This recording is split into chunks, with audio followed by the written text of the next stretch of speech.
Magandang buhay po sa inyong lahat. Narito po ngayon tayo sa Salitang Lao, ang pagninilay sa salita ng Diyos na nagbibigay tanglaw sa ating buhay. At ngayon po tayo ay nasa ika-13 linggo sa karaniwang panahon.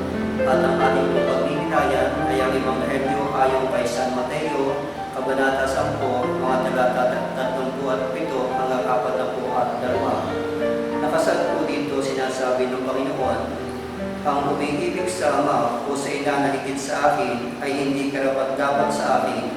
Ang umiibig sa anak na lalaki o babae na higit sa akin ay hindi karapat-dapat sa akin. Ang hindi nagpapasa ng krus at sumusunod sa akin ay hindi karapat-dapat sa akin. Ang nag-iingat ng kanyang buhay ay siyang mawawala nito, at ang nawawala ng kanyang buhay dahil sa akin ay magkakamit nito.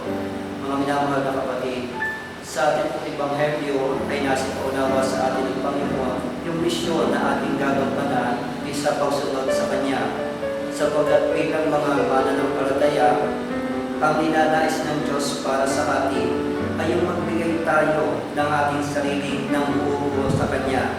Hindi yung kalahati lang, hindi yung may iba, kundi sa paglilingkod sa Kanya, kung kinakailangan na iwanan yung magulang, kung kinakailangan na iwanan ang mahal sa buhay, alang-alang sa pagsunod sa ating Panginoon, ito ay kinakailangan gawin, sapagkat yon ay magpapatunay na tayo ay tunay na tagasunod ng ating Panginoon. Ang ibig sabihin, ang pagsunod sa Panginoon ay nangangailangan ng malaking sakripisyo, subalit ang sakripisyo iyon ay hindi mapapunta sa wala, sapagkat ito ay patungo sa kagandahan ng buhay. Kaya sinasabi niya, ang nag-iingat ng kanyang buhay ay siyang mawawala nito, at ang nawawala ng kanyang buhay dahil sa akin ay siyang magkakamit noon. We have to sacrifice so many things in life in order for us to be a real followers of God.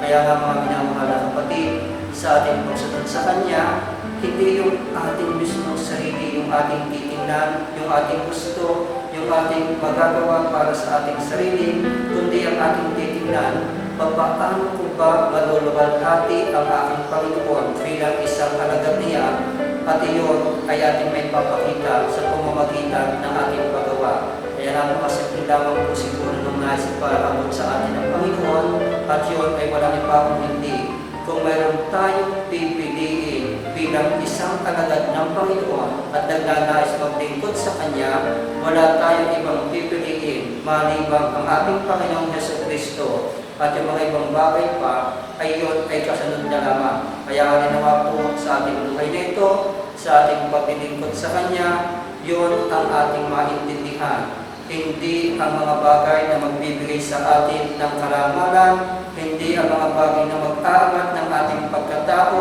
hindi ang mga bagay na tayo ay may mapapala, kundi higit sa lahat ang ating tinitingnan sa pamamagitan ni Kristo, tayo ay makakakuha ng kaligtasan, at magagawa natin iyon kung ibibigay natin ng buong buo ang ating sarili sa paglilingkod sa Kanya.